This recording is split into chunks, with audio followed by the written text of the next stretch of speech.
So everyone, thank you very much for joining the very first Living Legacy conversations with myself, Jennifer McConnell, the founder of Living Legacy. To learn more, you can check us out at livinglegacy.ie. Our whole mission is about helping people get their plans in place and prepare for the what ifs to make space for your life yet to live. So to start with, we are delighted to welcome the amazing Jodi Wellman, who is speaker extraordinaire, amazing brain and positive psychologist, and just fabulous person all around. So Jodi, thank you for joining us and being our very first guest. Oh, well, with a welcome like that, how could I not feel really even more excited to be here? I'm so excited to be chatting with you, Jen. I know. And I just have to say as well, considering how many podcast interviews you're doing and articles and the launch of the book and everything is just phenomenal that you even have time to do this. So thank you so, so much. Oh, it's time well spent. I'm so excited. You're the legacy master and the master of all things. I like how you said what ifs. I'm like, it ain't no what if. It's just a matter of when if. But anyways. No, but we try and be kind. We try and be kind. Some of us think we will live forever. Okay, I'll try to be kind. It's probably going to be hard. Yeah. So let me introduce you first. So for those not in the know, shame on you. But this is the reason. Actually, I think it's possibly the other way around, is it? Can you read that? I can see it. It is backwards. Oh, no, it's backwards, but it makes it more mysterious. How do we get this the right way around? I don't know. But anyway, so you only die once. So what is that backwards? Maybe the mirror image is that you'll live forever. So if you can check out Jodi's amazing book called You Only Die Once, How to Make It to the End with No Regrets, you will definitely not regret getting this. So I myself had the joy of coming across Jodi about 3 months ago, I think. And somebody had said, oh my God, you have to contact, or you have to see this amazing, amazing woman who runs an Instagram account called 4,000 Mondays. And I thought, okay. And then I was in awe because I have a huge procrastination about recording things every day on Instagram, and you seem to do it with such ease. So I reached out and we had a call, and an hour and a half later, and many attempts at learning how to use Zoom with all of the emojis and the different things later, firm friends now, and delighted to be able to follow her journey since the book began. So Jodi, can you just tell us a little bit about yourself? Oh, okay, happy to. So I say this because you are from Ireland, and I feel the need somehow to admit that I was born in Canada, which has nothing to do with Ireland, but it's at least slightly more north than where I am now in California. It's interesting geographically. Yeah. So I originally started out working in the health club industry, 17 years, worked, executively, and then moved into leadership development and coaching. And that was good and fine until it wasn't. And like many of us that I'm sure are listening, it's like we have these moments in life where you're just sort of settling, but you want more, but you don't know what that looks like. And I am so grateful that this topic of using mortality as a motivator, it was always like simmering in the background, and I didn't know what to do with it. I thought, well, people are going to think that I am even more of a freak than I really am if I was to talk about this. And so I went and studied positive psychology at the University of Pennsylvania, and I allowed myself to say, nope, this is actually a thing. I can put this together. And, like if anything's based in research, we can talk about it. And then I changed my career again, several phases of career change, right? To be around 4,000 Mondays, which, spoiler alert, we roughly get 4,000 weeks to live. So there's that countdown timer. And I use that as not to be morbid, but I think it's motivating to go, okay, well, like not how much time we've lived. Like we already know about that. What about what we have left?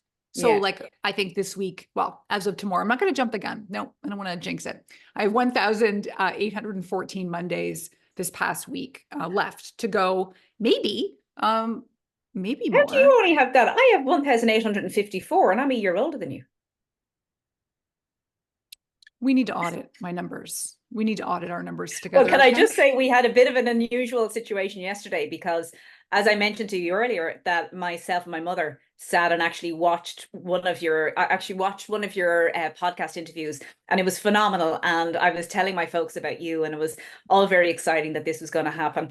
And so I just said, out of kind of a sense of mischief, said to my mom, oh, let's look and see how many Mondays we have left. My mother is hale and hearty, so it was all good. And her number came up at about 398. And then when I converted it into years, I said, oh my God, that's 7.5 years.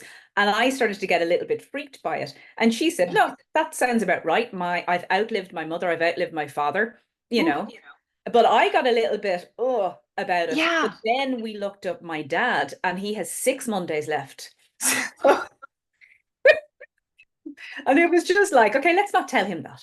But it was, how do you, so even though the 4,000 Mondays is great to have, reality is we've all known people that have died. You yourself have lost your mother at a young age. How do you actually come to terms with when people then do look that up? How many Mondays did they have? And actually they get a number that really terrifies them. How do you deal with that? Yeah.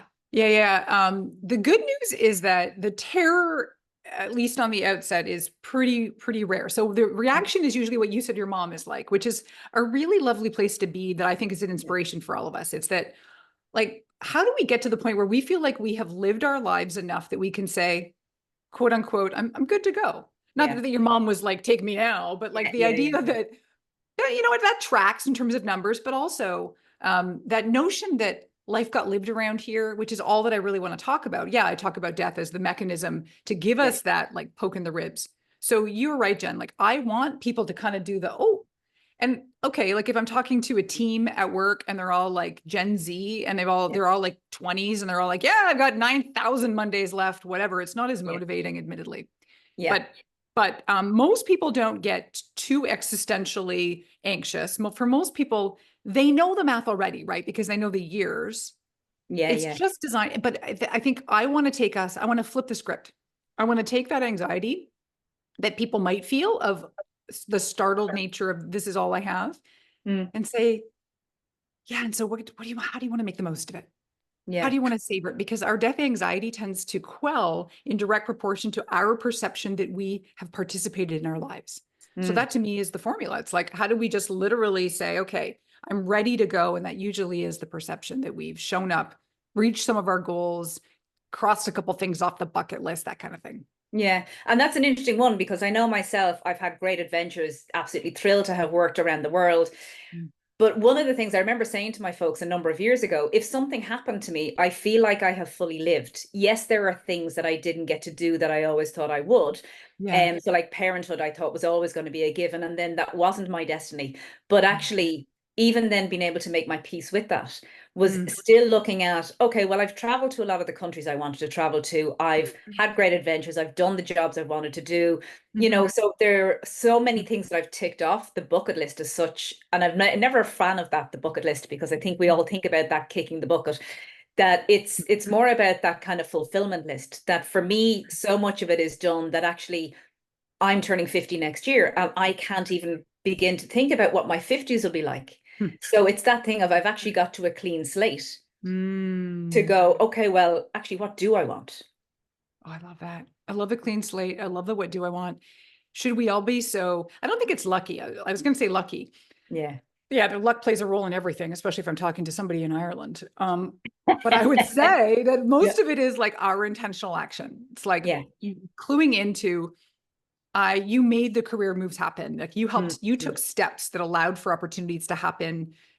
You know, chance or luck favors the prepared. You made things happen. You made choices and you lived and you embraced it. And so that's the thing that gets us to that sense of that comfort and satisfaction of like, all right, my deathbed isn't going to be so crappy. It's going to be like, all right. You might miss some people in your life. That's a whole other dimension, but usually it comes back to our actions we take.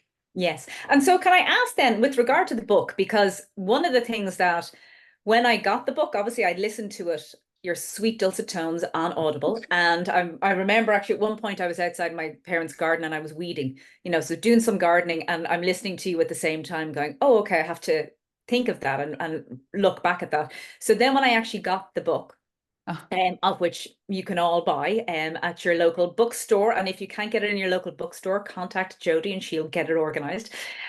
But the thing is that no pressure. Is what I really liked about the book as well is that there is that checklist. There is that thing of, well, what have your favorite memories been? What are the things, your best achievements? How satisfied are you with your life as it currently stands? How did you actually come up with that formula as such? How did you find that kind of, okay, these are the key questions to ask? Yeah, I call it the pre-mortem, just to be, morbid. And then there's in the book, of course, there's a post-mortem, like looking back on kind of the journey of figuring out now what the hell. But I think the pre-mortem is modeled after, I used to coach executives and normal people, one-on-one. And I would always have this thing, I called it was the discovery session. Yeah. And it was this long laundry list of stuff that it was more career-based, and then it sort of evolved to more life-based with some career. And it's an extension of that. And it's based on research where I've assessed like a life review.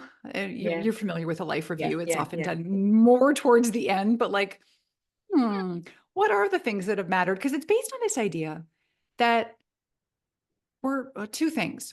We're often so weirdly out of touch with what it takes to make us feel alive. That's number one. And then number two is we often think we have to like invent this new solution to living life fully, when it's like, if we just mine the details and look at and do the pre-mortem and be like, oh my gosh, playing the flute makes me feel so vibrant and alive. It's like, well, when was the last time you played the flute? Oh, it was like 1999. Play the fucking flute again. You know, and so like we have these little tips and tricks, I think, to like short circuit and get there. And it's only when you're completing 989 questions about you and really realizing like, I love that, or that makes me feel so deep and powerful, or that makes me feel successful, or that's the clue. That's the clue. You know, it's like start to get to know your operating manual, if you will. Yeah. And were there any questions that you find people really get stuck on? Yeah. This seems so simple. What makes you happy? Yeah. Like, and it's a funny, like deer in headlights look like, wait a minute. And then we judge ourselves. Like, I'm supposed to know this. This is so basic. It's like, what's my favorite color? I don't even know what my favorite color is. And usually when I'm in a meeting, like if I do a workshop with a group, which is where this stuff often comes to life, it's remarkable because you see a bit of a panic, and I'll ask people like, write a list out of 30 things that make you happy. And that's a bit of a daunting task, right? But I do it a bit to be a shit disturber. And it's like, well, write it down. And it's only then when people start to share their ideas that you go, oh yeah. Like you just said you were gardening. Well, first of all, you'd never catch me gardening, but like other people, if we were in a workshop, they'd be like, yeah, Jen, like I like that too. Or someone else might be like, oh my God, I love browsing in a bookstore too, which would be my answer. Or so we need these little inspiring examples from other people sometimes. But once we get on a roll, we're able to be like, yeah, no, actually come to think of it, this is a little tiny thing, but it does bring me some joy, or it does make me feel meaningful in some way. So initially that question's a bit of a stumper. Like, what's an example for you? Can I get nosy? Like, what would be a thing for you that just simply makes you happy? My dog. Always a good answer. Yeah, she went a bit wild at the beach today though, so she's not in my good books. But no, she probably brings a lot of joy for me because there is that sense of responsibility. I do have another being that I'm responsible for, but she's just like any dog, just loves me and happy to be around. Doesn't like when I'm doing things in work. So even during COVID time when I would be working from home, and we finally got into a groove because she's only 4 years old, so she is a COVID dog. And she finally realized that actually if she just stayed on the couch, on the bed, when I was in a meeting, that was fine. But as soon as she heard me utter the words, okay, thank you very much, goodbye, she would be beside me with a tennis ball in her mouth. And it was that thing of, okay, you're mine now. So there is still that navigation of trying to go, okay, I still have to have my life without the dog being the priority. But I think the dog, and I think similar to you as well, I adore going into bookstores and just, I remember one time being in New York and texting a friend, because I lived in Haiti at the time, and texting a friend and saying, Mecca. And all she replied was, put the book down, get out. Don't buy anything, because I had a very good friend of mine is a writer, and he would always talk about, oh, well, this book or that book, oh, this is a classic. And I finally got him to write a long list of all of the classic books that he feels I should read. And I went into the local bookstore, gave them the list, and they gave me all the books. And I brought the books to Jamaica. I brought the books to Haiti. I brought the books back to Ireland. I brought the books with me to Papua New Guinea. I brought them back to Ireland, and I still hadn't read them. And so the thing is that I'm a great browser and buyer of books, but not necessarily reader of books. Well, I think that there's an art form in that. And I don't know. I think I prefer to be a reader of books. Well, of course, but there is, oh my goodness, there is a term that I just became aware of. I can't remember it, let alone pronounce it. So double fucked. But there is a situation which is about acquiring books. And there's joy in that. And so anyway, I think I love, first of all, let's go back to, I like how your dog has trained you. Excellent to go out. But knowing the little things that, like the little tiny things Mm. that helps us to orchestrate our lives in ways where otherwise we just get into the rhythm and routine of life, which just Yeah. dulls the, senses, and we just become so routinized. Like I fall prey to that all the time. So Yeah. recognizing and going like, wait a sec, on a Saturday, like when was the last time I went to a bookstore? And I don't do it often, which is like it makes me happy. Yeah. It's a simple thing I can do. Why don't I do it more often? Yeah. Well, therein lies part of the answer. Yeah. Yeah. And actually, that's one of the things as well. For me, it's every time I go to the theater and I Mm. go, why don't I do this more often? Why don't I actually go to plays? And now I'm doing work with the Theatre School of Ireland in the Lear. And now I have, like, there are plays every 6 weeks. So it's that thing of actually putting it out there, what you want can often then present opportunities to fulfill it. Ooh, I like that. Yeah. Okay. So can I ask then, what are the books that have inspired you to write your own? What a good question. Um, well, there's a whole medley, right? Like I think about the basic, simple, silly ones. There's one, this is one. Do I have it here? 14,000 Things to Be Happy About. It is the goofiest, simplest, silly little book. It's a sweet, like it's just meant to be just a little thing to browse. And when I used to be a leader, I would open it up and I would to my team when they're having like a crappy day, I'd be like, all right, pick a page, and they pick it up, and it'd be like something really banal, stupid, right? Like, well, actually, like hot biscuits coming out of the oven. I'd be like, that's amazing. And so the reason I say this is certainly not a classic that your friend Yeah. would have had you lug from country to country in your Yeah, trunk, yeah, which yeah, did yeah. you have a trunk that you took from country to country with all those Yeah, books? I got the joy of having shipping included. So Oh, yeah, there was a lot of things in boxes and yeah. And I okay. actually gave a lot of books away to a local charity store. But I also then I'm a big believer in Happy Post. So I Mm. send people postcards, letters, and then I started to send people books. So they would just randomly get a book in the post that I felt would be something that they would enjoy. Can I be dumb for a sec? What is Happy Post? Is that what just Happy anybody? Post is everything that you get in the post that brings you joy. So the Oh, post is normally lovely. your utility bills, bank statements, different things that are just all, or like election campaigns. We've just had an election here in Ireland, so you get a lot of crap in the post of vote for me. And you have a big election coming up in the States, which, horrifies, I think, most of the world. But the thing is that if you look at all of the things that you get in the post, so you get Mm, like your direct mail and all of these things to sell and buy.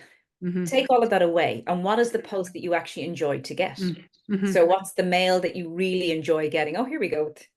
Instagram post. Um, so it's those things. So if you got a postcard Mm, from somebody, if you got a letter from somebody, a gift that, the mail that arrives that brings mhm. you joy. Well, I have to insert some positive psychology here for just a hot sec. Okay. Yeah. So receiving it, oh, yeah. Oh, thank God. And it offsets the stupid water bill or something dumb, right? But But giving it. there's research around the high you get from being the one that puts that letter in the post. So, like Yeah. when you would send your friend a book, or you would send the postcard, or just a simple little thinking of you, and it's a little sticker of, I don't know, banana, whatever it is, that gives you a boost that we underestimate. Like I just find it so funny in life that we're kind of all or nothing thinkers. We think it's got to be big or it doesn't Yeah. count or whatever. Writing a simple postcard, and I'll pop it in the mail and send it to my dad in Canada. Yeah. There's just an undeniable different spring in my step in a way that, and I know he's going to like it, which is why it gives me joy, is because it might make his day when he opens it up. So yeah, let's not underestimate that. That's just a simple way to get Well, I to. think so. So I'm presuming you're referring to Marcel Mauss, The Gift. I'm sorry. Oh, have you not come across Marcel Mauss, Mauss? The Gift No, but is I need to take basically notes. an anthropological, I suppose, school of thought in that sense of the gift. The gift is actually, it's in the giving of the gift Oh my benefits gosh. the gifter rather than the receiver. So when you're giving it to the receiver, what are you hoping that they will actually get? Are you really doing it for them? Or are you doing it for yourself? Okay. All of my intellectual notes I put on a sticky note. I'm writing this down right now. This is so perfectly timed for a blog post I'm writing. Love it. Excellent. Nice. Glad to help.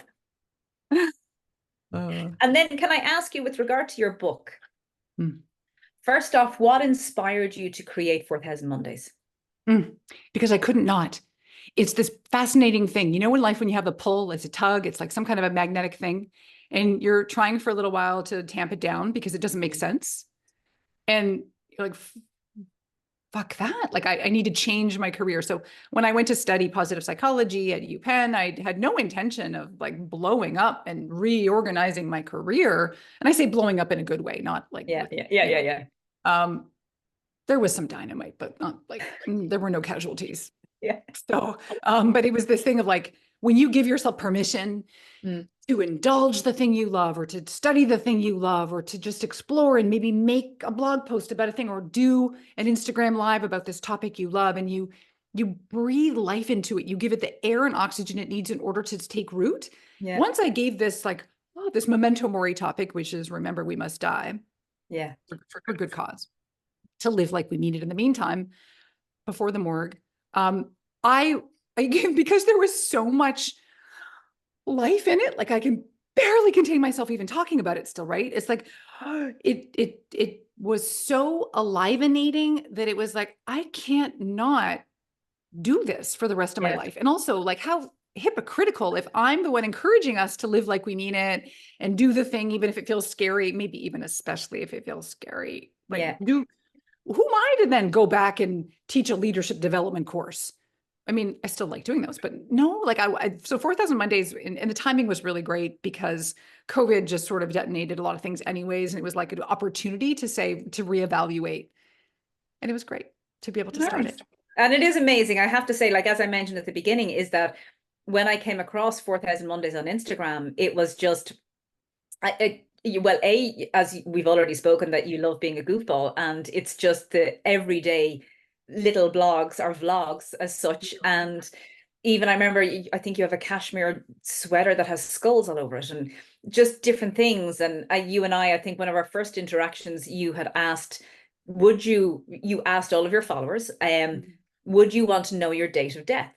And I remember going, well, no, because then I would want to know how. And I don't want to know how. And I remember joking years ago with my mother saying, I want to have a dramatic ending. And she said, why? And I went, well, because it's really dull. Otherwise, like if I'm maybe 75 plus, I would like to just die in my sleep. But if it's younger, I wouldn't want there to be some big adventure. And I remember saying, ideally something like she was eaten by a lion, because people will remember that. And then I went to Kenya to the Masai Mara safari, and then came back and said to my mother, no, I definitely don't want to be eaten by a lion. I've now seen them up front, so take that off the list.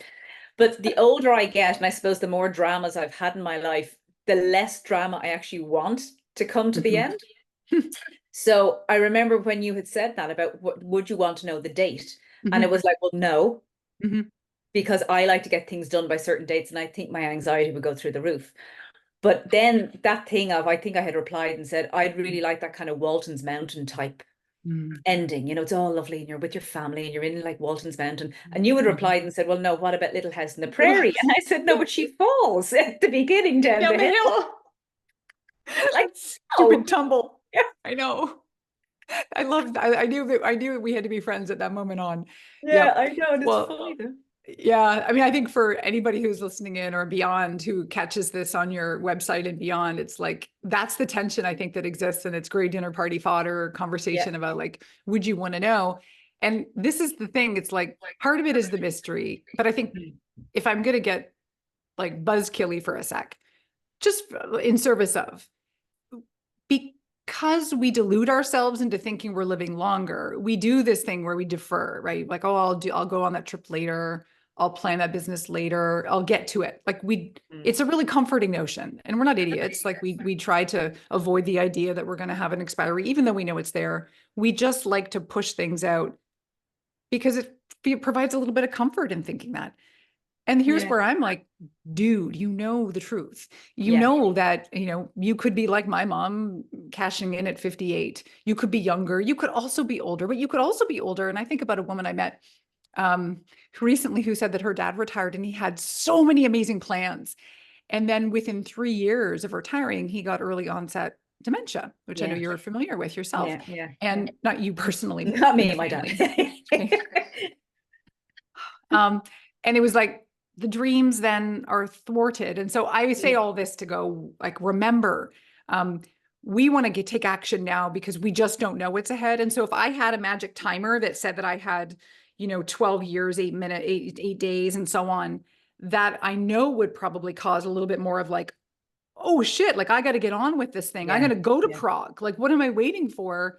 But so I want to toggle that, like the urgency that was required to get us to take action, but not the anxiety to be like what you alluded to necessarily.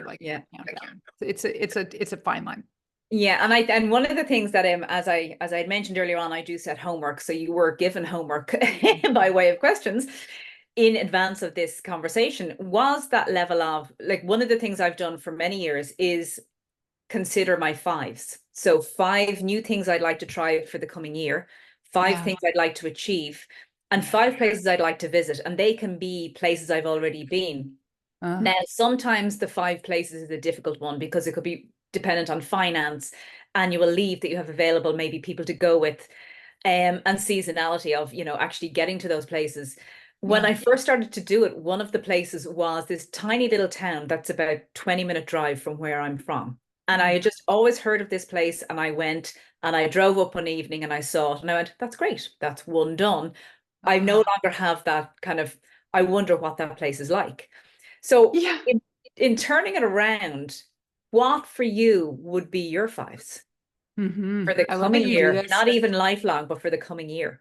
Yeah. This, to me, by the way, this is the secret to the good life. Because I'll just want to say for a second, the bucket list is just a bunch of bullshit. I love the idea if it helps you to have a repository of cool dreams. Do it. But it does create that false sense of security, like later. Yay. Yeah. Well, okay. So within the year, most of us, knock on melamine here, are going to be around within the year. Yeah. Okay. So yes, I love that question. I love it. My 5 things about where to go are a combination of cool, grandiose, but also super accessible to your point. Yeah. So in no particular order, New Orleans, I get to go for a conference for work. And so that's going to be fun.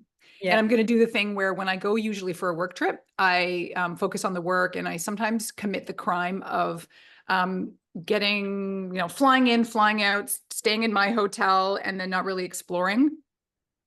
I gotta expand my horizons. I gotta challenge myself. We're going to do a really big trip, which we haven't done in a long time. We're going to go to the south of France, which is celebratory for the book. In honesty, this is the celebration tour that the husband and I are going to take. So that's going to be a big one. And that is not an every And have you been to the south of France before? No. Have you been? Oh, it's amazing. Yeah. I'm open for all the suggestions, all the advice about all the bookstores that I can't read in French. But anyways, another 5 would be, there's a town nearby called Indio. It's like 30 minutes down the road, and same thing. We talk about how, because we moved to Palm Springs in California 2 years ago. So we're kind of new, and we're like, we've gotten used to our town, like where to go to get the best taco, where to get this, whatever. And we're like, there is life slightly down the highway, which, like, what would it be like? You said, what would it be like to go there? So that's one example of, like, I don't know, I'll try a taco there. Maybe it's better. I don't know. It doesn't matter. And then we're going to go to a winery that we really like, and we're going to go visit and like get completely trashed and smashed. And I'm so looking forward to that. That's next weekend. So that's going to be fun in a winery. And and then the one I left open as the 5 is a TBD. And I did that on purpose because I tend to be a planner, and planning is lovely because it helps us actually make our dreams come true versus just having them be like really great ideas that languish and then we die with them inside of us. But I need more spontaneity in my life. I know this is a true thing for me. So I'm like, I'm going to leave this one as the wild card about when someone says, do you want to come, whatever, I'm going to say yes, just to go experience it. Yeah, nice. And one thing I would recommend is that when you go to, are you flying into Paris or are you going into Nice for South of France? I don't know yet. Okay. Because if you do Paris, there is an amazing bookstore called, is it called the Shakespeare? And it's just beautiful books, and it's really cool, and it's got a little cafe and everything. So that's one I would highly recommend. I wouldn't want to leave, but that's a risk I'll take. Thanks. Yeah. And the other one as well is actually last year I went from Ireland, got the boat over to England, went down, got the train to Paris, and then overnight, and then the train to Milan, and then on to Venice. What kind of person are you? I love you. Just jet setting, boat setting, train setting. Yeah, it's just airports. I love flying, absolutely love flying, but I love flying when I'm long distance. Short haul flights just irritate me. So I find that the train and the boat is Really good. All for the environment, really, but my sense of adventure more so. Mhm. So what are the next fives? What are the things you'd like to achieve in the coming year? In the next year, this gets me thinking because you talk a lot about legacy. And that's one of the things that I'm just so fascinated by the business you run, because I like how you combine, and maybe, I don't know, for anybody who doesn't know you, it would be so cool for you to like talk about you for a minute. I will Like, admit it. how you have this, like, there's a practical side of like helping to plan for what might, not might, what's will. definitely coming, Yeah. but not for a while. And then, but thinking of it also from a way of living, not just a Yeah. logistics thing. So when you're thinking about like the year to come, I think of it, maybe if I could combine it with a little bit of like the legacy in movement rather than it just being about achievement, because my instinct is to go more towards goals that feel achievey. And then I realize that that sometimes feels a bit too achievement oriented rather than experiencing a state of being rather than just doing, you know? Anyway, long wind up, the answer would be, I want to try to make You Only Die Once, my book, like to expand on it. Like I want there to be more of an impact with it, because that's the whole reason I wrote it. It wasn't for me. It wasn't for me as a legacy, by the way. I didn't write the book like, and this is what will endure beyond my death, because that doesn't motivate me in honesty. I think it does for tons of people. Most people would say like this thing. Yeah. No, for me, it was a means to an end about saying like, how can I still somehow wake more people up to living? So I really want to have more traction there. I want there to be, you know, I want to have a book proposal for the next thing I write so that it keeps the momentum going. That would be a really great thing within a year. Yeah. And I want to plan for a TV show because that would just be so much fun creatively. And, you know, I want to really, I want to make time for more fun. My instinct is definitely to focus on the work. I love it. I love to be productive, but I want to take time off and I want to put an out of office message on my email. When you work for yourself, you're always just like a total horror to like whatever, yeah, I'm totally inappropriate, but like whatever emails come in and you're just, for the record, I'm not a whore. Thanks for clarifying that. Yeah. But I would like, it's hard to turn it off because you're always available. And I could always, even if I was in the south of France, I could respond. And I don't want to respond. I don't want to. So I want to be able to manage myself that way. I want to be able to do 10 push-ups. And because I'm super weak. And that's what I want to do. Excellent. Well, first off, I would highly recommend getting a personal assistant. So I'm going to give a big shout out to Gemma, who has been my godsend since day one of Living Legacy. And she is based in the Philippines and is amazing. So when I went on leave last year, literally handed everything over to her and I didn't look at anything for 2 weeks. I need your name. I've used virtual assistants and it's only validated why I cannot use them. And so I need a good one to help me see. Oh no, it's the best thing in the world. So shout out to Gemma because she's fabulous. Gemma's And amazing. then I suppose before we get on to the likes of talking about legacy is what are the new things that you would like to try? So 10 push-ups you have said. So we'll count that as one. So that leaves you still, you've got a number 5 for your achievements, but what are the other new things that you would like to try in the coming year? Yeah, new things. The husband and I have gotten into a little bit of a routine with our cooking. We love to cook. He loves to cook more. I call myself his sous chef. Nice. And I feel like you know, like this is so true of everything in life. Sometimes you just need the inspiration to shake things up. Yes. So I want to try new cooking. So cuisines. I want to do try Moroccan, Peruvian, Sri Lankan. There's a different, even a Portuguese dish. Like I love a good gimmick to help me feel like I got this. So there was a Christmas where we did a traditional Ethiopian Christmas dinner, which I'm going to get to pronounce it wrong. I think it was Dole Wop. Babuti is from South Africa that we've cooked, like things that actually become like a reason to go buy fabulous spices and different ingredients. So those are like the cooking area is a really big frontier, I think, because right now we're in like the salmon, broccoli, rice, chicken, like combo of like the same routine. Yeah. Okay. So one of the things I'm going to suggest, Jodi, is in 1 year, we're going to reconnect and I'm going to ask you how you've got on with your 5s. I love it. I love a little bit of All about the accountability. accountability. So even with that, going back then to the book, what actually inspired you, and how Mhm. did you get to from the inspiration of the book to now actually having the book? Yeah. Well, the idea of memento mori has been with me for a long time. I used to collect quotes around whether it was like stoicism or ideas, this idea that, you know, we need to be encouraged to live. So says Nietzsche, man is the only animal that needs to be encouraged to do so. I've always found it fascinating because I've always worked in professions which were about elevating our experience. So a billion years ago, I worked as a personal trainer. That was a long time ago. Obviously, it was a long time ago if I can't do 10 push-ups now. Executive coach and like trying to help us live better lives. And then we die. Like it's just such a bizarre combo of things that happen. And so this idea, like, how do we, well, I've always captured those clippings and ideas. But like I told you earlier, I didn't know what to do with it. And when, for me, my mom died, which I think you alluded to earlier. So she died Yes. in her late 50s of a heart attack. And I believe with just a bunch of coulda, shoulda, wouldas, all the manuscripts and drawings and business plans and ideas she had that she just didn't have it was courage. It was the Yeah. courage to launch. Some of it was money because she didn't have any of that either, but it was mostly just that like it doesn't take a lot to mail a manuscript financially. It was more just the willingness, Doing the it. ability to get rejected or to fail. Yeah. Yeah. And I come by that honestly. So that was my fear.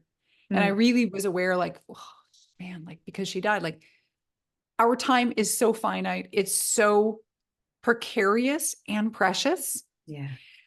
And I had dreams and ideas, and I was like, what's it going to take to get on with them? And so Mm. that was the impetus for me, is like, let me make this happen. So when I studied it, it made it more concrete, and I did my thesis on it, and it created the underpinning of all the the backbone of research. And then it was like, well, but I don't want to write it academically.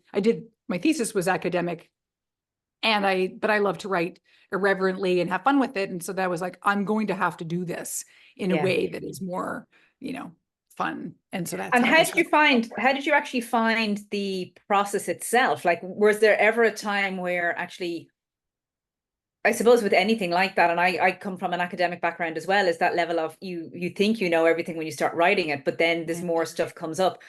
What were probably the biggest findings for you in writing this book? Just your Mm. experience of it? Mm.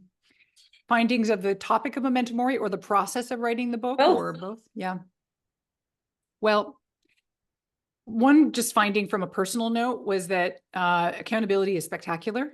Yeah. So I had been toying with the idea of writing the book since I did my thesis in 2020.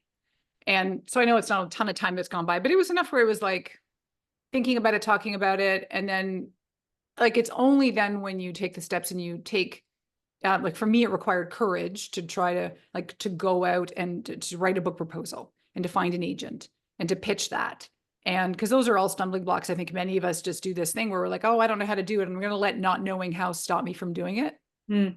I mean, come on, we're too smart. We can figure stuff out. We just have to Yeah. stop being so chicken shit. Like, as Yeah. you know, that's my, I need to do that. And I see a lot of us struggling too.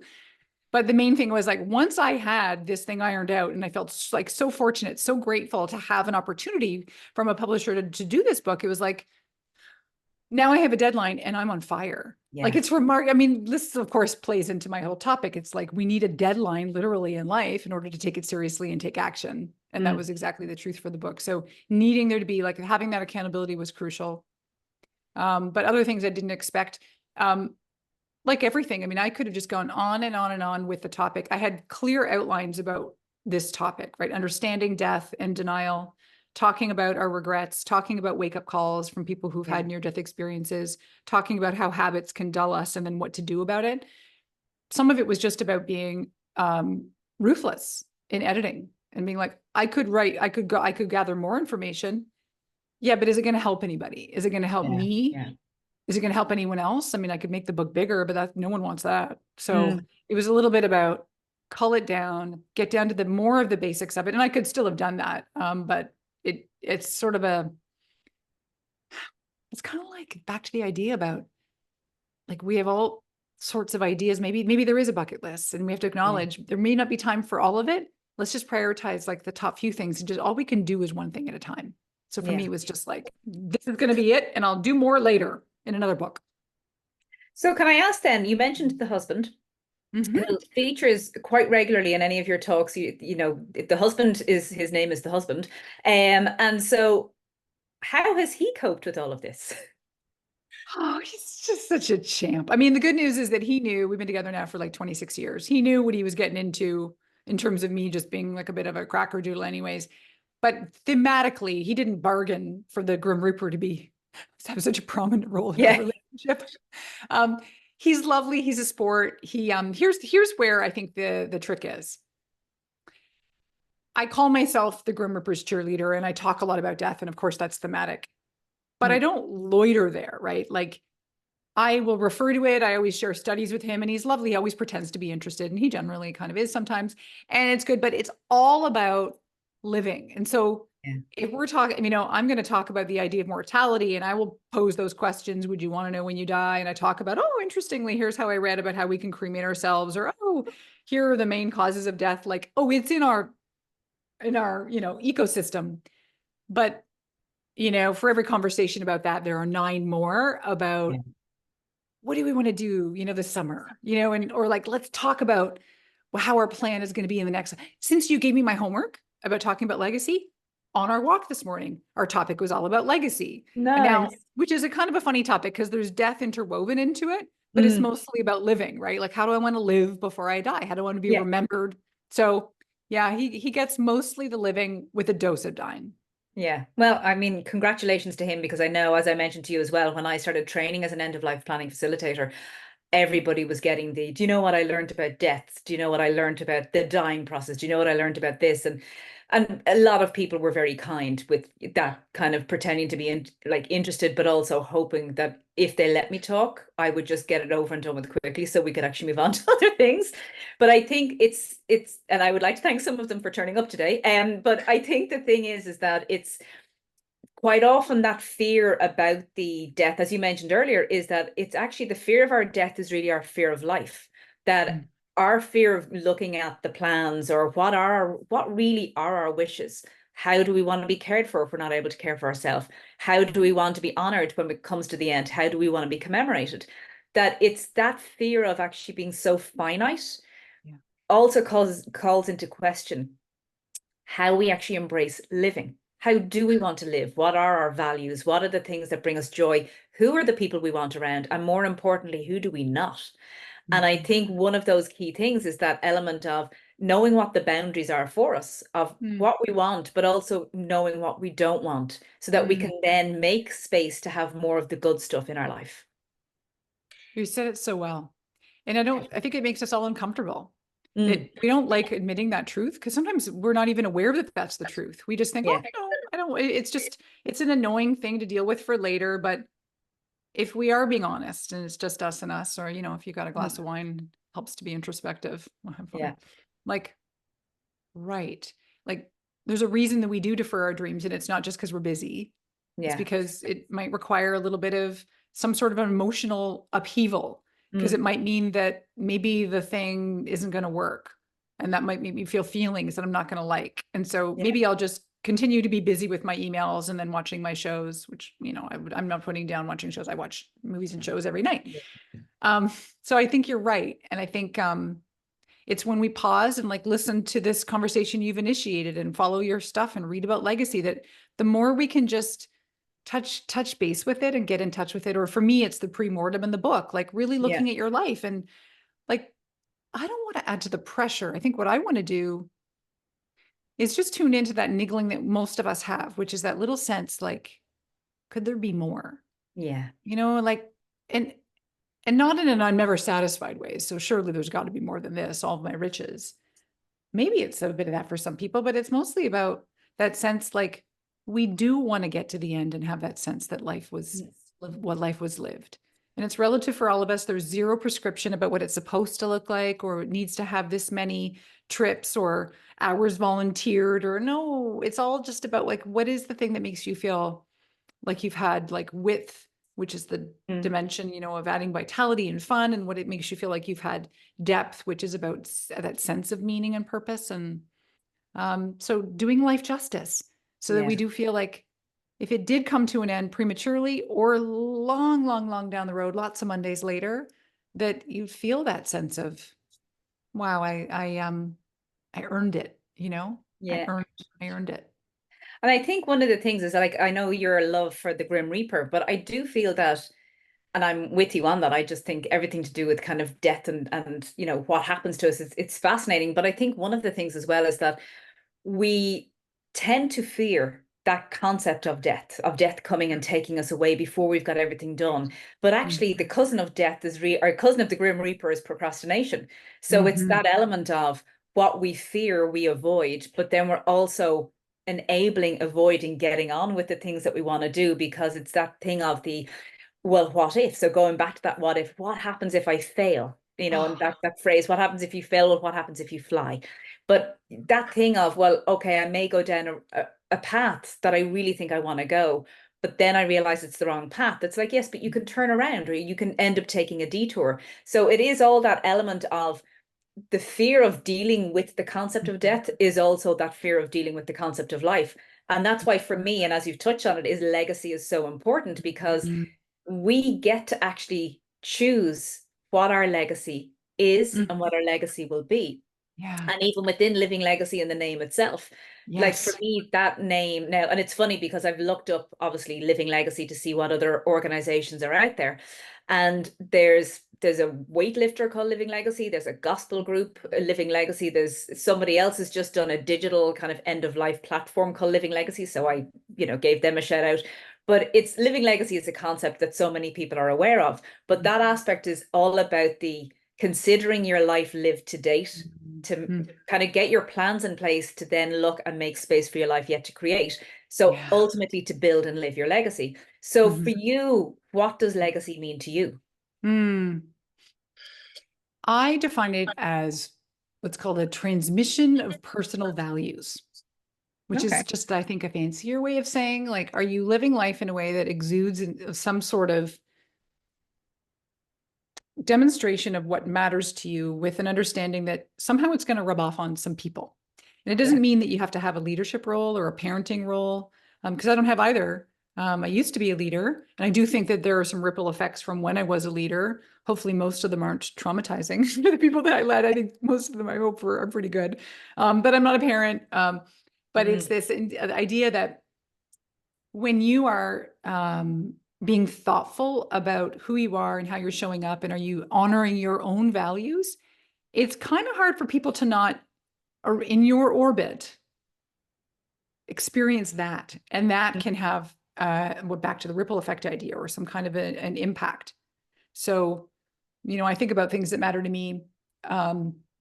Clearly, one of my values is this idea about having a zest for life, like really appreciating it and showing up and savoring it rather than squandering it. Yeah. And I think that shows up in my work, because I believe, you know, I want to stand on the mountaintops and talk about it. Like, let's get out there and live again in a relative way that's good for you. Not, we don't all want, you know, roller coasters and so on. Sometimes it's a Yeah. quieter life. So I want us to wake the fuck up to life. That's my motto. Nice. You know, same thing around the idea about achievement. You know, I think achievement is a value of mine. I like to feel like I've been productive and made things and created things. And I think that that goes to that idea about generativity, which is one of the phases of development. If we brush off our psychology textbooks, you know, that idea about, we get to the seventh stage of life, which is like middle age, like 45 and on, up till the end, not the end, but the last stage, where it's like generativity versus stagnation. And Yeah. so it's this idea about like creating something that other people might be able to use in a way that is helpful. So I think for me, it's about having that sense of achievement. Like, have I inspired people to, you know, suck the mirror out of life? If, you know, because Yeah. again, that matters to me. And have I done it in one of my values is silliness, you know, and have I made people laugh or chuckle or giggle or just not be miserable today? Then that makes me feel really good. So those are ways that I think about legacy. It's like, if I have a value like of love and kindness, then my thought is like, if I was to go today, that I would have that really be living in, you know, the husband, my dad, my sister, hi Terry, etc. So yeah. Yeah. And so if you died yesterday, what would Hmm. your legacy be? I liked how you said it as yesterday, because usually it's like tomorrow. Like again, we're procrastinating our death. Then you Like, still have that oh, I'm panic of, but already I need to dead. clean or I need to do something. Yeah. Yeah. So So you're saying if if you're I already was gone, dead, yeah, what's that? if you were already gone. So if you died yesterday, what would your Yeah. legacy now be? I think it would be, in part, you only die once. Now the book is still young in its infancy, only having come out 6 weeks ago. Yeah. But whether it's the book literally or it's the essence of it, because I know I've been able to, spread the gospel of the Grim Reaper. I'm sure that was blasphemous somehow to some people, but I think that would be it. That's like more of the prominent way, but I think that on a sweeter, subtler way, which matters just as much to me, is the love and care and kindness that I think that the people, I hope, that I, am maybe more familiar with would feel Yeah. that, I brought like a zany love. I would hope that would Nice. be, Yeah, I would well imagine that you bring a lot of zany love to a lot of people. Well, can I And ask so, you? yeah, go on. Like, because I'm doing, I mean, I know that you're obviously talking to me, I've but like, avoided talking about me. well, what would be an example of something that you think, if you died yesterday, may you rest in peace, what would be your legacy? I think probably adventure. Ooh. That's one of those things that, like, as I said, I got to live in amazing countries and have phenomenal adventures and get Mm, very much out of my comfort zone to the extent of knowing really what I'm equipped for, what I'm okay for, and what I'm really not.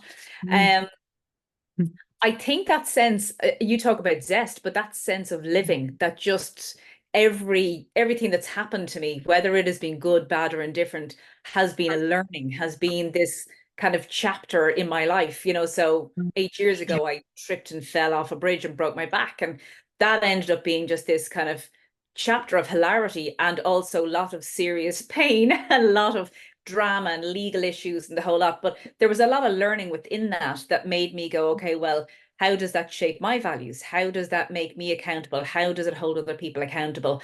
And, I think probably for the medical team that dealt with me, like I gave them all feedback. So Mm. I think they were just like, oh God, get her home, get her back to Ireland. I was like, right, so this is what you should have done. But I think the thing as well is that it's that sense of I have an insatiable curiosity. And it has got me into trouble many times. And Mm. even as a teenager, I was forever going, ooh, what's over there? Let's go. So I think that level of having that insatiable curiosity, that need, that thirst for knowledge has Mm. had me going and actually taking on many academic, Mm. stupid amount of times that I've actually signed up for courses. And most of them I've done, thankfully. But I Mm. think it is that level of, like when I was a child, my mom said I always spent all the time asking why, like really irritating child. Every time something happened, it would be like, but why?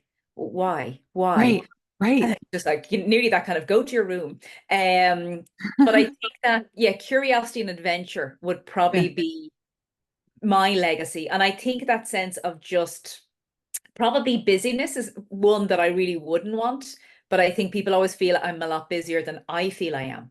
So I like to Interesting. have many fingers in many pies, but I Yeah, always feel like I'm able to divvy it out a little bit, but yeah, not, yeah. not that sense of Mhm, that I don't have time for people. So mhm, yeah, I think that would be, mhm, I'm mm, probably organized, even though I feel I'm not organized, but I mm. do like to organize. Okay. Yeah. I love that. There's a lot of cool things that could be etched on your tombstone out of that. Yeah, I think one of those word clouds would probably be best for my tombstone. So it wouldn't be. I have somebody here, a relative of mine, you would love to be a perpetual student. I would absolutely. Somebody could pay me money to stay and be a student of life and stay in university. Absolutely. This, I'd be so happy. I could see you doing that, and now you've officially declared it. You're looking for sponsors. Yeah. Yeah. The only problem is if I did get it, I'd go, oh God, what would I study? Because I want to do like that. You talk about psychology, and I was looking at a psychology conversion course, going back to anthropology. Would I do a PhD? And I'm just finishing now a master's research dissertation on food security in Ireland, which seems Oh, like such a bizarre thing in comparison to everything I've done. But it is that preparation of the what if. oh, it What is. if we don't have our systems in place? How are we best Oh, organized to do it? Oh, I love that tracks too, to just your curiosity and that you're like what they call a Renaissance soul. Like you have interests in so Oh, I many love that. areas and Yeah. you don't need to nail it down to like, I am this. It's like you're multifaceted. You have all these interests. You could take your sponsor who will pay for your ongoing permanent Yeah, education yeah. Well, is gonna, you'll yeah, be, I always wanted to be a something, so like an anthropologist, I think a whirlwind is probably, a form of chaos. ooh, ooh. Or should I say doombringer now? Because now when people see me, they just go, oh God, she's going to want to talk about death or succession planning or something to do with the end. Because you flip the script too. Yeah, that's Yeah. like you're like, let's just get this admin out of the way and we can Yeah. talk about your legacy, which is how do you want to live? How do you want to Yeah. be curious? How do you want so yeah. Yeah. Yeah. So can I ask then, you've spoken about what your legacy is to date. What is your Mhm. legacy yet to create? So you mentioned obviously that Mhm. you have the idea of expanding on the book, that Yeah. you want to like, do a TV show, you have a proposal for a new book, Yeah. more fun. Like what would Huh. say for the next 5 years, what are the things that, or not even 5 years, but just in general, what would Yeah. you still like your legacy to be that you haven't got around to doing yet? Yeah. Good question again. Well, I'll double down on all the things I said. I want to be like even more, thought of as that and then living into those values of like love and fun and, you only die once, all of that, really scaling it up so that it's like, it's undeniable. But Yeah. one of the things that triggers me here is this research I've always found fascinating about when it comes to legacy, we are often more motivated to think about how we don't want to be described Mm. than how we do want to be described. And when I think about that for me, I think, oh my gosh, like, if I was, I guess I won't be lying there in my casket at a funeral. I would be in an urn, but whatever. If I could hear people talking about me, I would never want anybody to say something like that it was all about me. Because let's be honest, promoting a book is a really self-centered time. And Yeah. I feel very challenged by it because I'm talking about the book and me and my history and my mom. And it's like, just enough about fucking me already because I want it to be about other people's living. And so in the spirit too of like doing more, I want to be very clear if it's not about me, then the flip side of that is that it is about, I hope, being giving and generous and helping people in a way that is just like I have this I'm thinking out loud. When I used to coach and I would go into a session with somebody, and this is back in the olden days when we would do it in person, like before the plague, I'd like show up and this is in Chicago. I would show up in someone's high-rise downtown office and I'd be like, I would always feel a little bit nervous coming into a session because I was nervous. I wanted to help them. And my mantra that I came up with was just before I went into their door, I would just say inside my head, like, I'm here to help.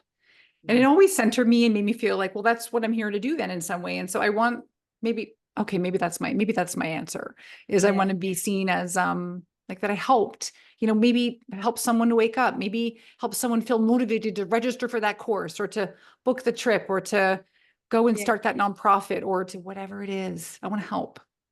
And I think the thing as well is that like with legacy, our legacy is different things to different people. So who you are to the husband Mm. is very different from to who you are to your readers, who you are to the people following you on Instagram. And if Mm. you're not following, go to at 4,000 Mondays, make sure you do. But like who you are to different people in your life Mm. is different. So like one of the things that I would often ask my clients is that level of how would you describe yourself in 3 words?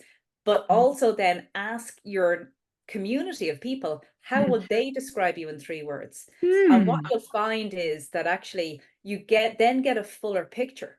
So when I did this exercise, I was about 2 years ago, I was set it by a mentor, Gay Moore, and basically she had said to me, describe yourself in 3 words. Now ask maybe 4 or 5 people. So I asked 41. And then basically they all came back with different things. And adventure was one of them, kind, funny, fun. There was different things. And of course, people aren't going to come back and give you negative words. Yeah. She's What I such a found bitch. really curious was that the amount of people, and actually out of 41, 36 responded. Wow. But the people that didn't, I know there was an element of they didn't then want me to give them my 3 words for them. Oh, yeah. So it is that fear of actually how are we seen? How are we experienced? And I remember saying to my dad hadn't given me any feedback. And I had said, and he's also doesn't have a mobile phone. He's not really on emails. So I happened to say it to him in person. I said, I'm doing this thing. How would you describe me in 3 words? And I don't know what he said, but one of them he said is, well, could you put in tetchy? And and tetchy is just that kind of like irritable. And I went, well, yeah, you can. They said, Graham, that's one of my words for you. And that was just to shut me up. But it was that thing that was just so funny. It was like, yeah, well, I want nice words. I don't just want Yeah. this horror. But it was just funny that it was like myself, my father have quite an antagonistic relationship, but that we're very similar. So we rub each other up the wrong way. Now, probably with this dementia, that level has softened to somewhat, but we're kind of irritating each other as well because, he wants stuff done. I don't necessarily have time. I could be in meetings and he suddenly comes in to ask me to do stuff. And so it is just that thing that how we think our legacy is going to be is a lot in terms of that, how we made people feel, but also what were the things that we shared with other people, that's what they remember us by. That's so great. And, you just reminded me, I'm always careful if I do any kind of a workshop and I will talk about legacy, a lot of people think it's about inheritance. And I know that can be a big part of it. And I'm not going to pretend that there's like this, overwhelming estate to leave behind anybody. But one of the things that does matter to me that I think about is, creating something where even if it's just a little bit of dough that by surprise. So I love this idea about like random acts of kindness, while I'm alive, doing something that someone doesn't know. Ooh, look, a gift card for something but I love the idea of like, I want to create a new will where I get to just leave someone who would be like, who I just think is super special and might just appreciate a gift of, a little tiny little bit of dough to be like then I could be giving beyond the grave. Wouldn't that be fun? Oh, that'd be nice. Yeah, I like that. Well, then there you go. You got to go do it. That's my language. So I am conscious that I've had lots of your fabulous time, but I just want to ask you, so what's next? What is the very next thing that you're now going to be focusing on? Is it really kind of the press tour, the publicity for the book, or the holidays? Yeah, it's still in the promo for You Only Die Once, which is perfect because it is still completely in line with what I want to be doing and have happening. So there's no like, oh gosh, when will this thing be over? It's like, I don't want it to end, because if it does end, then what does that mean? So I wanted to just, keep spouting, keep aggressively shaking people, but lovingly, aggressively. And wake up, wake up, wake up, wake up, wake up. Do the thing, do the thing, book the trip, book it, do it, plan it, make it happen, love, live. So And can I ask then, what's next? yeah, what's the next thing? So in terms of You Only Die Once, how to make it to the end with no regrets, is there anything that you currently regret not getting to that you're now going to do? Mm. Mm.